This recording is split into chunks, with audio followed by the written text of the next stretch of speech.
Hello and welcome to today's World Discord podcast. We're going to be a little too timely today. My name is Brian Endless. I'm one of your hosts. My name is Joel Ostro. I'm one of your hosts. We got our names right today, so that's good. Yeah. Thanks for joining us. Exactly. Yeah.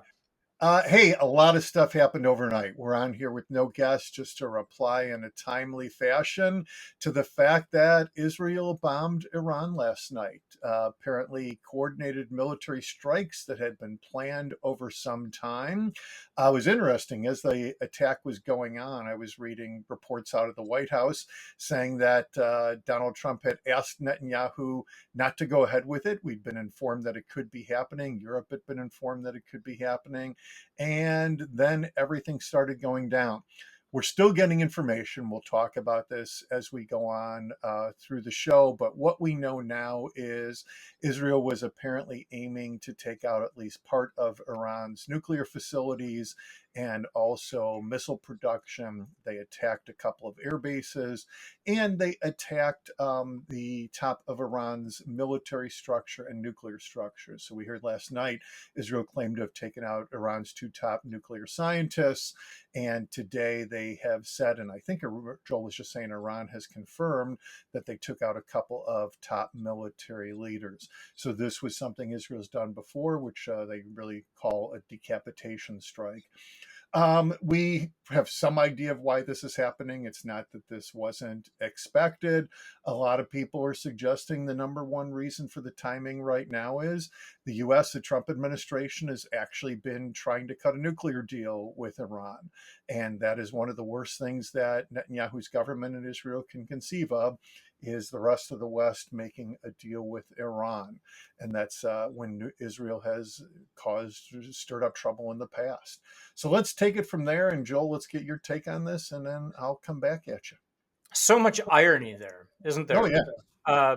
And I start off with people, particularly the news coverage, pretends like everything started at the moment their reporting starts. Right. This started, when was the Iran nuclear deal concluded? It was in the second Obama administration. I want to say around 2014. I was thinking 15 or 16, but you may be right. Well, his last year was 16, and I'm pretty sure the deal was in place at least a year and a half because there was a lot of campaign rhetoric around it. Right. Be that as it may, I believe it was in his first week in office in 2017 that Donald Trump unilaterally broke the treaty and said the U.S. was out. Yeah, and that was insane at the time, just to bring everybody back to it, because we'd already given all the concessions. The only reason... There was only one reason that he did it, and that's because it was success of the Obama administration. Right. It had nothing to do with policy. It had nothing to do with the quality of the treaty itself, which every analyst in the world said was fantastic for the world and harmful to Iran. And so the United States unilaterally broke its treaty obligations, which is a theme for this regime, the Trump regime. And then has the gall to scream at Iran for restarting its nuclear program. Yeah. I have said for decades, and when I teach in international relations, I use Iran as an example of classical realism.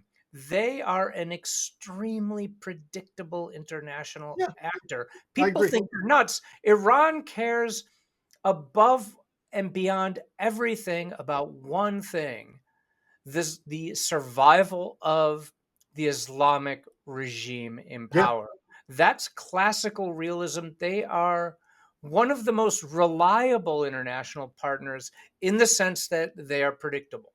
Right. No, absolutely. When they make a deal that's in their best interest, they're very likely to keep it and to stick with it. And because the consequences of breaking it are negative for them, and they understand that. Yeah. And just to pick up a little bit where you were, the US breaks the deal. Trump administration breaks Yep. the deal with Iran. And Iran very quickly comes back and says, all right, you guys Yep. broke the deal. Now we don't have to follow our side of the deal, which is Correct. legally accurate in international law. And they start to go back to enriching uranium and they Correct. ramp their program up again. Now we're getting to the second Trump administration. And I'm not positive exactly where the impetus for this came from, but this Trump administration has been negotiating with Iran again, effectively to get back to the deal that Obama had, which is how can we Except limit Iran to. except their Go ahead. negotiators are incompetents with zero international experience, zero negotiating experience, zero security experience, zero nuclear weapons experience, zero experience with the Middle East, zero experience with Iran, zero experience with Islam. They know nothing about anything. And to quote President Trump, we don't have the cards. We gave up most of our cards when we gave back the money that we had frozen and Iranian assets that we had frozen. And then we just let them back into the game effectively. So, yeah, there's including an the amazing most amount of important irony. cards, including the most important cards. The United States of America in general now, because of the way the voting public behaves, is entirely unpredictable and unreliable, untrustworthy international actor. And the Trump regime in particular are the ones who broke the agreement. So why should Iran trust any negotiations with the liar in chief, which is what he is? Like, why would you do a quote unquote deal? And I hate how the media just parrots his language. Right. Well, and It's so this is gross, something but too. it doesn't make any sense why Iran would trust anything coming out of anyone in this administration's mouth. Again, I want to be clear here. This isn't just Iran. When you're talking about not No, trusting the US, one of the key that's the problems with the world. Trump administration is our allies don't trust us anymore. Yeah, they do. Europeans Russia have trusts come out. us. Well, yeah, that's a new Korea ally. trusts us. That's a new ally. But Yeah, our former European allies, hopefully our future European allies, have come out and just flat out said this is an untrustworthy country to deal with. You can't believe anything that they promise or that they say.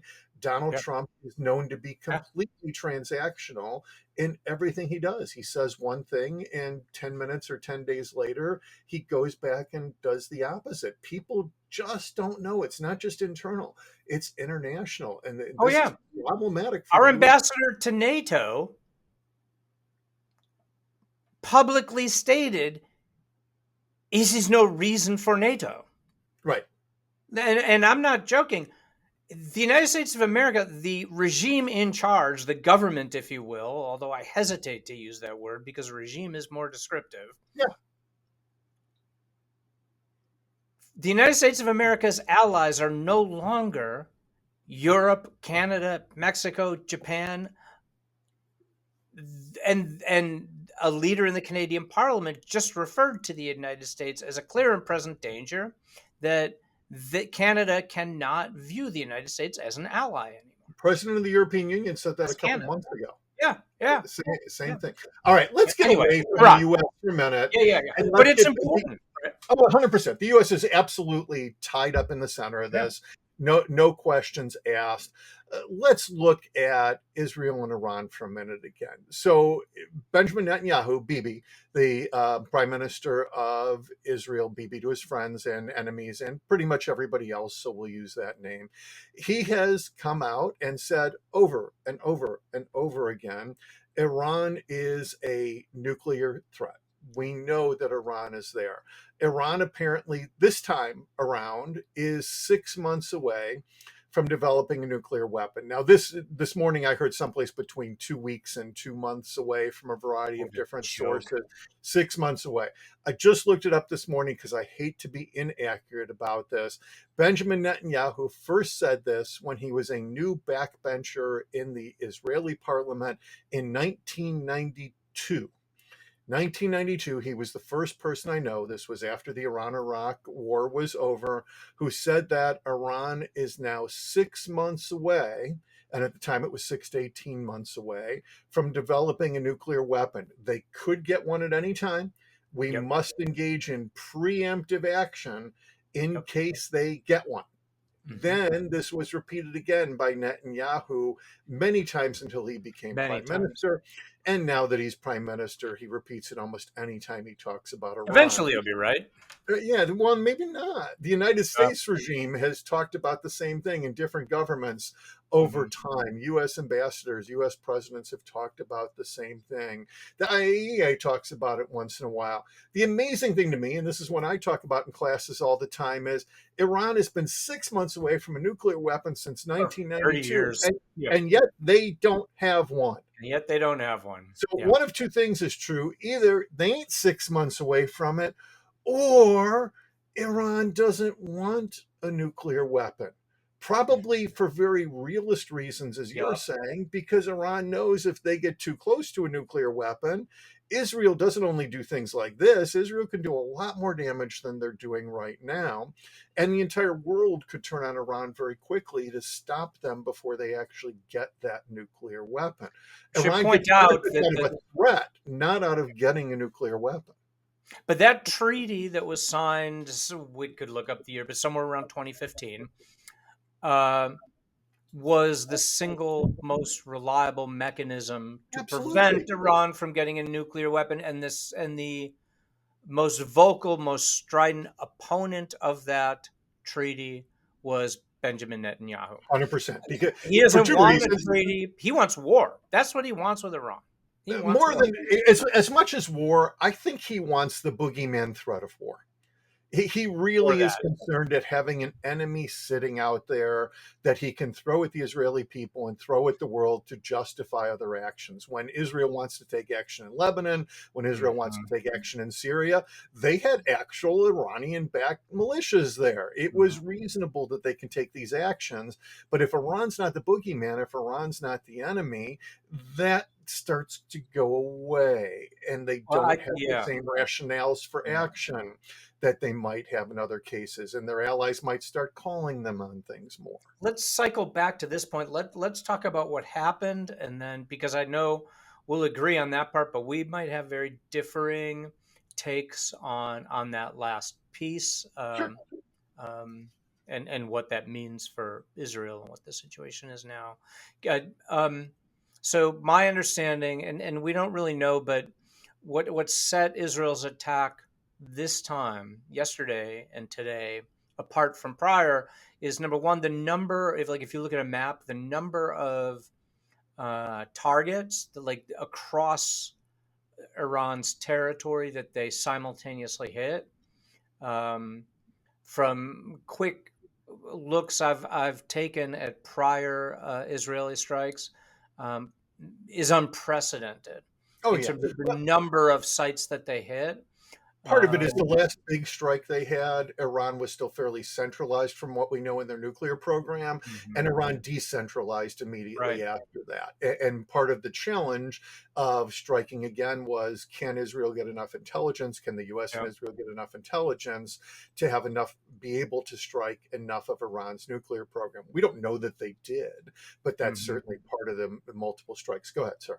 But there are people all over the country, who are reporting having seen Israeli fighter planes, heard explosions. There's video from dozens of places around the country. So this was a large scale attack, and my assumption, although I don't, maybe you've heard, is that it's ongoing.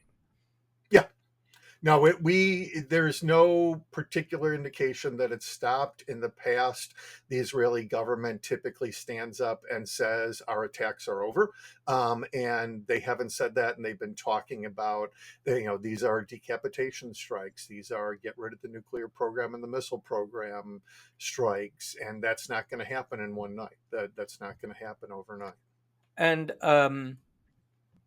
we Brian and I, for for viewers and listeners who don't know, had a little text exchange last night right after this happened, and I said that Israel has I started a hope our war of viewers and aggression. listeners weren't watching our text exchange, because that would be bad. We'd have to start It using wasn't signal. on Signal, so we didn't have Right? headsets Yeah, yeah. included. Um, but I I invited Dave described, Hex up, by the way. I don't know if he showed up or not. So yeah. go ahead. Um,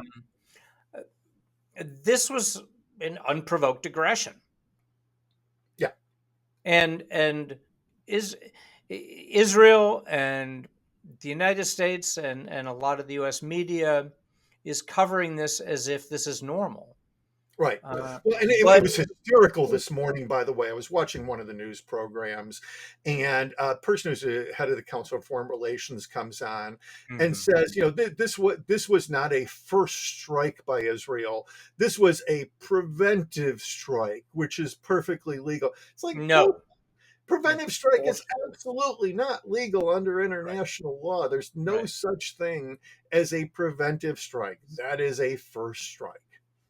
Not under international law. Certainly, as you know, in IR theory and strategic theory, there are, in terms of warfare, there 100%. are preventive strikes, there are preemptive strikes, there Yeah. are retaliatory, there are Don't deterrent. pretend it's Right? legal. But that doesn't make it illegal, Right. right? Right. We can call something murder. That word exists, and we know what it is, but it's not legal. Right. Right. So No, absolutely. what Israel did is an unprovoked act of military aggression against an unwitting recipient of that attack. I wouldn't say they And were totally unwitting. They had some warning, but the warning did them no good. So, yeah, but Iran was not attacking Israel.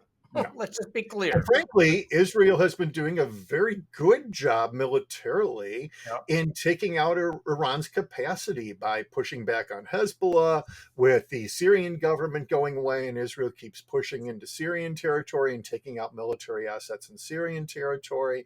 They've taken out a lot of Iran's capacity to attack them through proxies, as far as we know. And that's significant too. We have to talk about drones as we go forward, but we We can keep will. that for later. Yeah.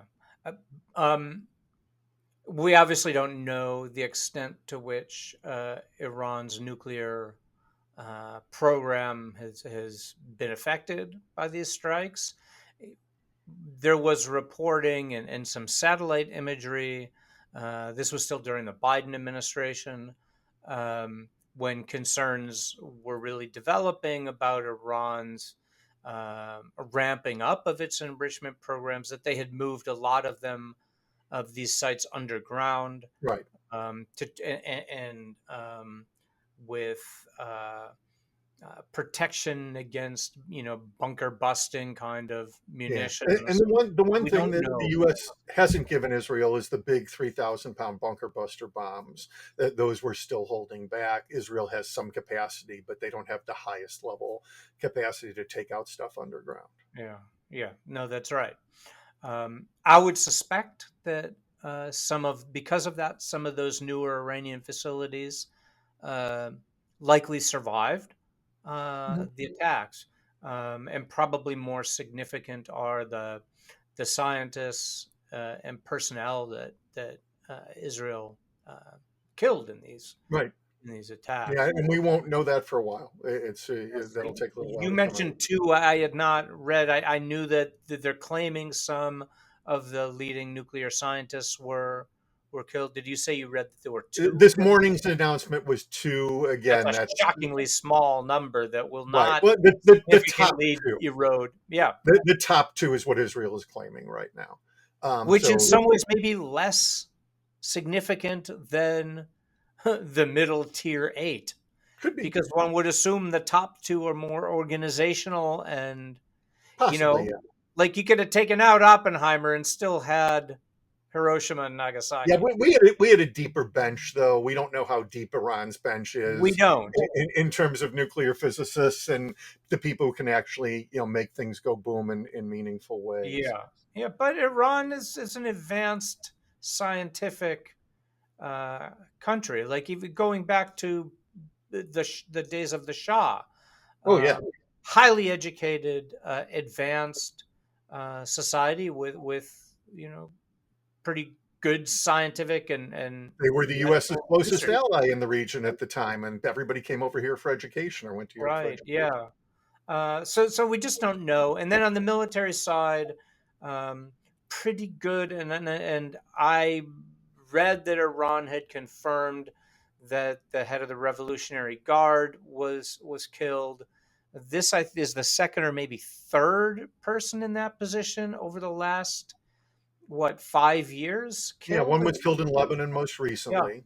And then Yeah, there was one in the last round, I think, of Israeli strikes. No, hard to remember. yeah, Um, and so he was killed, and then I believe the title is the chief of the general staff of the armed forces, um, which is not the equivalent to our chair of joint chiefs, but is a very high up leader in the Iranian right. military. So you got the Revolutionary Guard and the military both having taken significant hits at the leadership level. We don't know how many more Israel is claiming to have taken out more of the, at Yeah, least the and military. again, we'll find that out as the days go on. Yeah. Let's go to motive here for a minute. And Yeah. I think we're not going to hear about this enough in the news. And I think there's a compound complex motive behind why Israel, why Netanyahu and his government would want to do this. Some of it is certainly preemptive, the idea of preemptive self-defense, the realist idea of it, not legal, but something that militaries do. If they really think that Iran is close to a nuclear weapon, it makes sense to try to take out their production capacity. So that is almost definitely a piece of it. That's also the piece we hear about all the time. And again, as I said, they throw out as the Yeah. boogeyman. I would Oh, say just as importantly, here are several other things. They have been working to undermine Iran's ability to attack Israel since shortly after October 7th. And honestly, they took October 7th as an opportunity to strike back and to set things up to strike in Lebanon. right.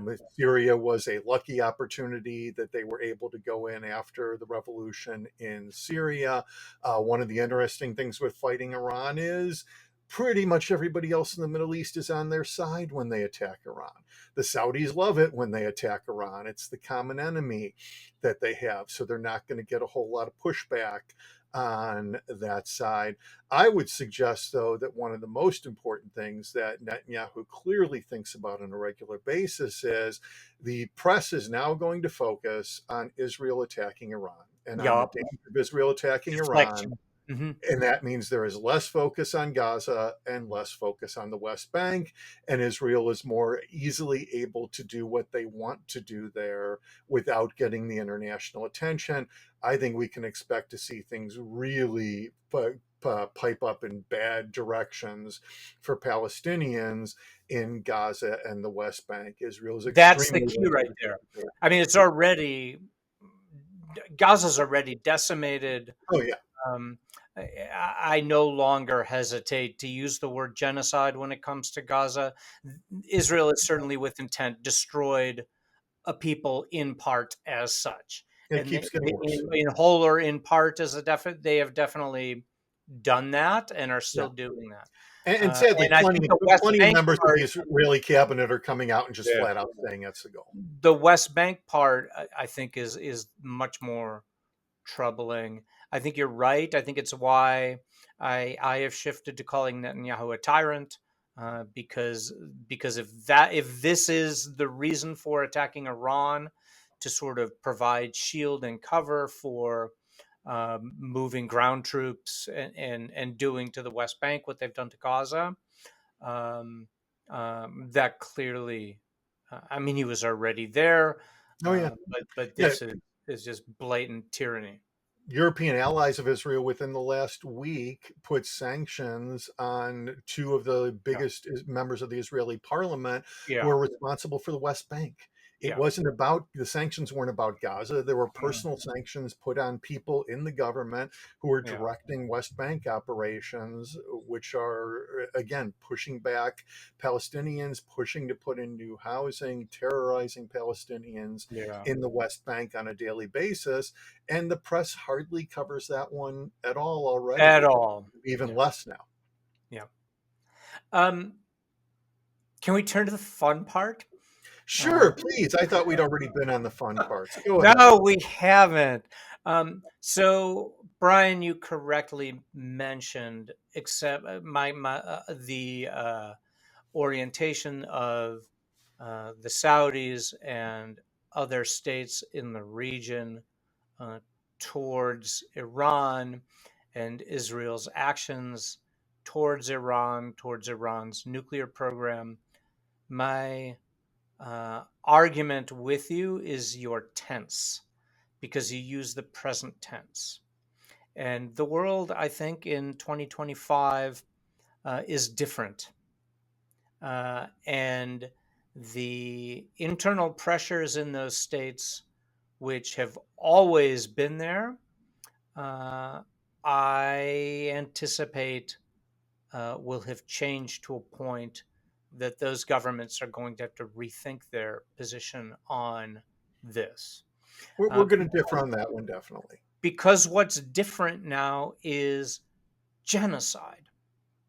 Israel is an active perpetrator of genocide against the Palestinian population. I would limit it against Gaza right now, but we are both anticipating an extension of this into the West Bank. Um, I don't see the publics in most of the countries in the region tolerating a muted response against Israel. Or on the flip side, I would see great support for an aggressive reaction to what Israel has done from the populations, which could be of great benefit to those regimes in power. First, this entire conversation is upsetting me, so I'm going to take an antacid here, and we'll let that work its I benefits. have that effect on people. You do all the time.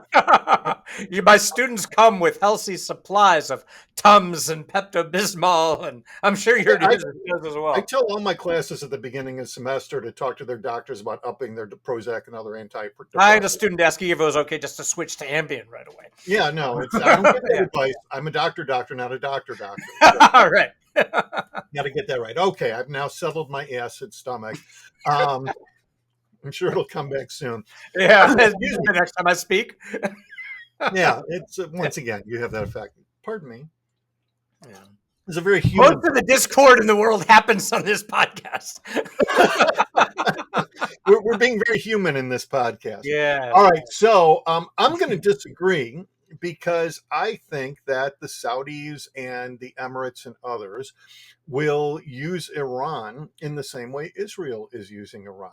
Because their people don't like Iran any more than the governments do. The governments in Saudi Arabia and various other Emirates have set up the Iranians as the boogeyman that is the enemy, and it's been a primary enemy.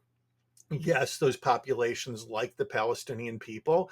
Yes, the leadership of almost every other Arab country doesn't give a damn about the Palestinian people. What the PLO, was formed in 1964 out of a recognition, however many years that is ago now, 60 years ago, that Arab states are not going to help them. It They was didn't give a never shit. going Yep. to happen. But the Arab people still like the Palestinian Correct. people. And what happens, though, and I think we're going to see history repeat itself, when Israel goes after the Palestinian people, we now have a stoppage in the Saudis talking to Israel about peace, and in the UAE talking to Israel about peace. Yeah, And for that's sure. got to continue from October 7th on. That was a part of why Hamas did it, was to stop those peace talks and to Yeah. stop them from coming together. Yeah. This has now obviously been delayed. I think the Saudi government and the various Emirates are still want to make peace with Israel because they've got that common enemy in Iran. I need to interject here. Yeah. That was why I consistently and continue to praise the foreign policy skill of the Biden administration and those in it, because during Israel's horrific attacks on the people of Gaza, the Biden administration kept a coalition of states in the region that was unprecedented, involved precisely in peace talks towards a long-term permanent settlement, Yeah, because the United States at that time had an enlightened foreign policy that understood there was no peace in the Middle East without all of the states in the region having a stake in right. that peace And that's and still the answer. responsibility for it. But It's broken down once again. but now it's broken down because we don't have a foreign policy team anymore. I'd suggest also it's broken down because both the leadership of Israel and the leadership of Hamas have no interest in a two-state solution, and Mhm. they're looking Yeah, for ways to make sure it doesn't happen. I think yeah, that's just as important or yeah, yeah. more than anything the U.S. can do with either presidency right now. I'm But not you don't disagreeing think that we that don't have a Israel foreign policy. I'm just Yeah. saying it's not the most important thing. But you don't think that that governments, whether we are talking about um, Saudi Arabia or the Emirates, or whether we are talking about Jordan or Egypt, uh, see the situation regarding Israel's current attacks on Iran, differently because of all of this, I really because of the recognition that Israel has no interest in peace? I really don't. This has been the same since 1967 when Israel took over the occupied territories. It has evolved over time. Egypt makes peace first, the other countries move toward it. What these countries care about is still their own long term interest, and the Palestinian people are pawns, they are objects. And regardless of what's happening to them, to me, the Arab people are completely in their favor, and even more so now, and more virulent about the fact that this is genocide and this is horrible what's happening. And the governments are still figuring out ways on how they can come out on top. And part of them coming out on top is, hey, if they can get past this and go 2 or 3 or 5 years past this, we can care about the Palestinian people before, we don't care about the Palestinian people after. We're looking for long-term relations with Israel because Egypt and Jordan have benefited from long-term relationships with Israel. I would think the biggest thing in Egypt's mind right now is, and it has been since October 7th, how do we stop this crap? It doesn't matter how it's stopped. How do we stop this so we no longer have to think about that side anymore, and we can go back to just having reasonable relations with the Israeli government? It's a horrific statement. I'm not saying this is a nice thing in any way, shape, or form, but I think that's where these governments are. Uh, you're right or I'm right, because I agree with everything. I agree with all of the motivation. What Right. I disagree with is the action that follows from it. And I think that you can take everything you said and then say, and so let's take out the Israeli government, or maybe annihilate Israel altogether. There is a fascist and anti Semitic neo Nazi regime in power in the United States. We can get rid of Israel. Palestinians can control all of Palestine and we'll be better off. And I don't think, and identify Israel as the problem, because right now the Israeli government is the problem in the region, you and know the what, United though? States. I don't think the Israeli government is the problem for the Saudis and the Egyptians and the UAE and Qatar. I actually think the Palestinians are a bigger problem, and the Iranians are certainly a bigger problem. I think they'd be happy to work with the Israeli government. I really see no impetus for these countries at all to get involved in a military confrontation with Israel, where they're at least going to experience enormous losses, if not get their asses kicked again and again and again over time. I think they learned that after 1973, and after Egypt moved to make peace in the late 1970s. I think the Arab governments have learned the lesson. They've turned to politics, they've turned to economics, and there, the most successful of them have made friends with Israel. I think it's a different coalition. It's not a very public friendship all the time. Jordan had a friendship with Israel that went 20 years before they made peace, and it was behind the scenes a 20-year Correct. economic relationship before they made peace. The Saudis have been building that relationship for past 8 or 10 years now. with Israel. I think their bread is buttered on the side of, okay, we can't be out there cheering for Israel, but in the background, we just want to figure out how to normalize relations whenever we can do that. I I think that's the goal. maybe I don't think they want to normalize relationships with this Israeli government. And in terms of capacity, right? In the horrific the day after scenario, or the War Games, two old movies for those of you Yeah, yeah. tuning in, both of You just which wanted to had get war games in no matter what. both of Yes. which had World War starting because of Israel attacking Iran in the Middle Yeah. East. Or the Um, things that Stephen Miller and Steve Bannon want and the apocalyptics want in the United Apocalypse, yeah. States.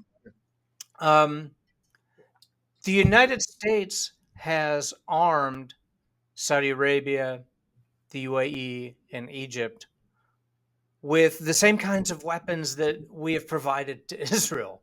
Yeah, Really high tech, advanced weaponry. They have the capacity to do extreme damage in I'm not. Israel if they I so am. choose.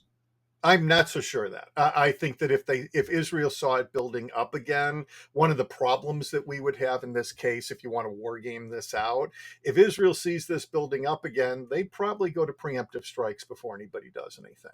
The fact that Israel has effectively had a working ceasefire with all these Arab states and now peace with a couple of them has meant that they haven't had to worry about that side of it.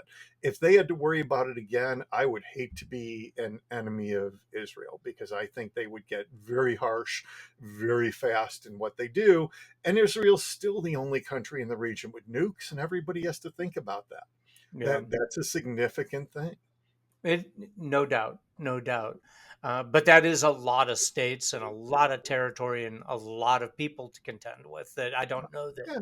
Israel has the I just capacity to don't do think that if those it wants. governments see Israel as a military enemy. I haven't seen that change, and that's been going in the opposite direction for almost 50 years now. I agree with that. It has, but I think that the world is different now because of what has happened in Could Gaza. be. But We'll see. remember, the Saudis were ready to make peace with Israel with Bibi, with his government. That was 3 years ago. They were But moving that toward was 3 years. reconciliation. That's exactly my point. That was before. I think I that see the world as different now. in the eyes of the Saudi government, this is a bump in the road, Okay, so we and disagree with that on we that, do. and we'll see. There's another thing that has changed, and that is the role of Russia and its relationship with Iran. Absolutely. Iran is going to strike back. Yep. Iran is going to strike back in a way that Israel will see as unprecedented. It's not going to be like the last time. Right. Iran is going to unleash fury at Israel. And here's the thing Russia is indebted to Iran in a big way Oh, uh, absolutely. because of the provision of all those Shahed drones to Russia in particular. Uh, And Russia let's be has, clear, those drones have now been tested on the battlefield in Ukraine, and they work really well. they do a lot of them get shot down. They don't work as well as Ukraine's drones, but they have But incredible numbers. But it's not the right, Shahed that's a, that are going. And Iran has those. They don't need Russia for that. right, However, in a protracted conflict, Russia has weapons that it is not using in Ukraine. hmm And if Iran demands Russia in return for its help to Russia and Ukraine to provide those weapons, what will the tyrant in the Kremlin it's a good question. do?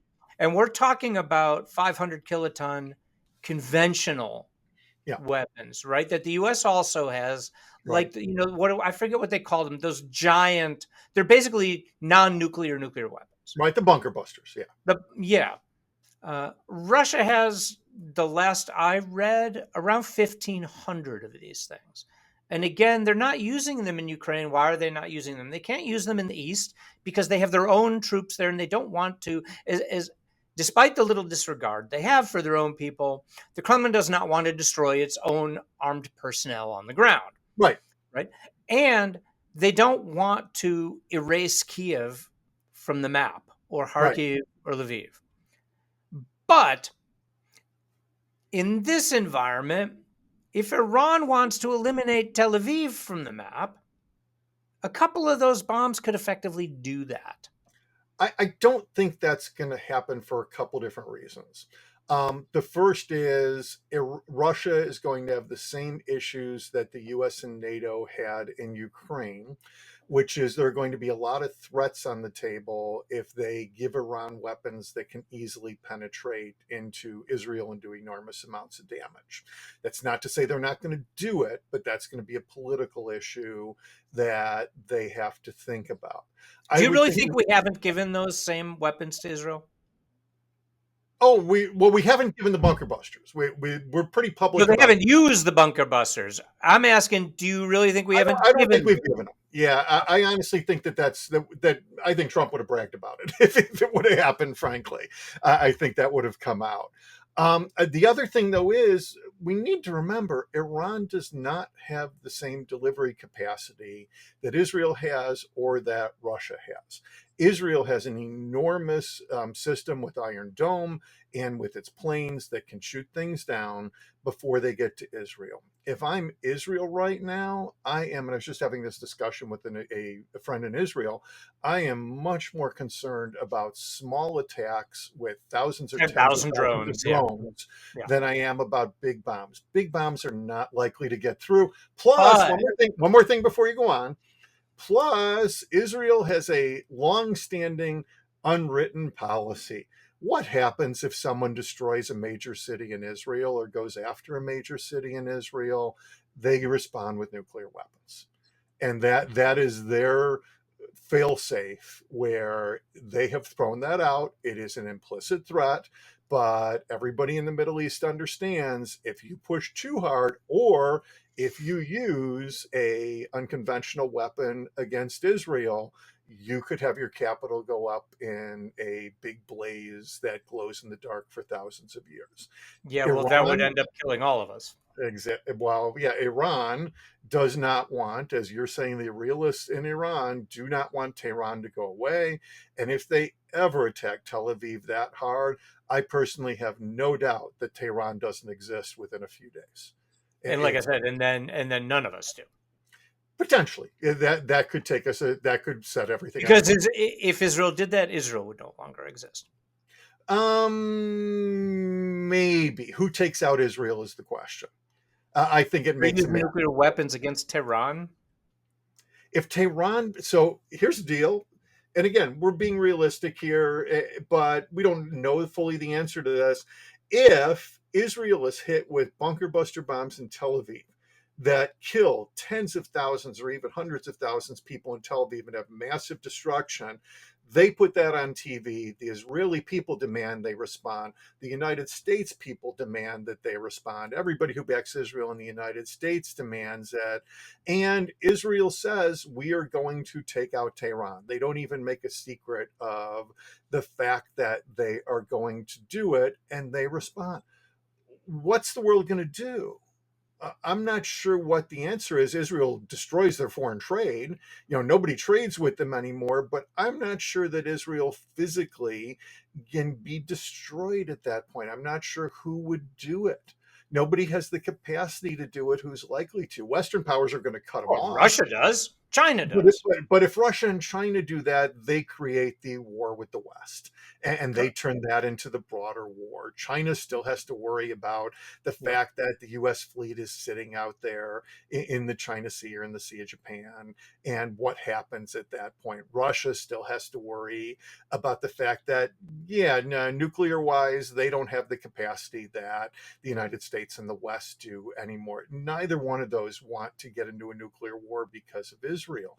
I'm not saying it's going to happen. And my biggest problem, of course, with a nuclear war is we just don't know. We are in such Right. unknown Yeah. territory when that happens. The world is absolutely at risk. But so to sum up our conversation, Yeah. the only difference I'm hearing between how we view the situation in light of Israel strikes on Iran is the significance of what is happening in Gaza and soon, I fear, the West Bank, how Mhm. that changes the calculations both of Iran and of other actors in the region and what that will mean, Right. right? So your We argument probably is don't it's not disagree on the calculations of Iran, but the other actors we disagree. your argument is it's not going to change much. My argument is this is a different world and that Netanyahu is miscalculated, and only time will tell. The, And then the other piece for me is that what is what are Russia's obligations to Iran? We have no idea what those negotiations, because there were absolutely negotiations oh, going on 100%. in there, because Iran started supplying those Shaheds to Russia for use in Ukraine when Joe Biden was still president of the United States. And the assumption was that either Biden or another Democrat would remain, and Iran was very hopeful in improved relations with the US. So there had to have been, if we do this, then if the situation changes for us, here's what you do for us. Right. Iran does not just provide those Shaheds for no reason. There were I promises that they got in return. We don't know what those are. Let me add another element we haven't talked about, and it is probably the worst case scenario. Maybe not. Um, what happens if Iran and Russia cut the deal? Probably the single most nasty thing Russia could do is send Iran a few nukes. Or send them nuclear scientists, Right. Either way. or provide delivery vehicles Exactly. for their provide not just the bunker busting bombs, Right. but I don't even think Iran needs if Iran sends 5,000 drones to swarm Israel, it Uh, becomes much easier for a couple of missiles to sneak through. oh, 100%. Yeah, and that's you were saying before in terms of shooting them down. They're not Israel's just going going to to shoot shoot a couple down. of rockets with bunker busting bombs. Right. They're going to flood the airspace and try and sneak those Just as suckers in. Ukraine and Russia have, Israel's going to shoot down 80 or 90% of the drones. But But at there's an least incredible 10%. power in quantity. Yep. Quantity has a power all its own. And with drones, that's what we're seeing. This is new warfare. This Yeah, is and the with those bunker busting bombs, you only need one missile to get through. right. Missiles. I'm still not sure. But again, the question of nukes coming into this, to Yep. me, the number one thing that we don't know that is incredibly dangerous right now is, in the past, as you've mentioned, Israel attacks or Iran attacks, the other side retaliates, and And they it's both say, okay, we're going to stop now. And they both see reason. I'm not sure that's going to happen this time. I'm And not sure Iran is going. They're not. I don't think they're going. The last time they said we are going to hit at 2 a.m. and this is what we're sending, and we're going to right. stop at 5 a.m. or whatever the Yeah. hell the times were. And then when they were done, they say, "Okay, it's 5. We've launched this number like we said we were, and now we're done." Right. I don't I think think that's going to happen this time.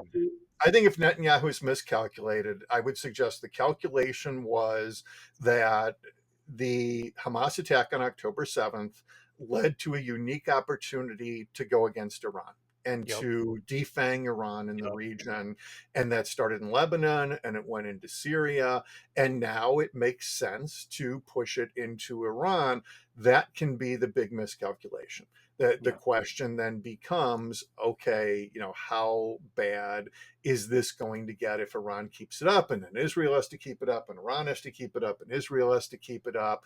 And who can actually tell them to stop if they don't see it themselves? In the past, Right. they've seen it themselves. And, worst case scenario here is the Middle East goes up in flames and we get the second coming, and there's some apocalyptic evangelicals in the United States who get their wish. To quote the 4 boys in South Park, "Hooray!" And with that, folks, thank you for tuning in to this Wow, happy we ended on a the high World note. Discord podcast. Like to thank you all for watching. You might want to talk to your doctors about upping your Prozac or your anti-inflammatory drugs, your various things for stomach acid, because things aren't likely to get better before they get worse. Don't And forget the Ambien. we'll come back to this if we need to. Joel, I'd say thank you, but you're just a breeze of sunshine everywhere we go. I repeat myself. Hooray! Thanks for watching, folks, and try to have a really good week. And don't worry, be happy. Bye-bye.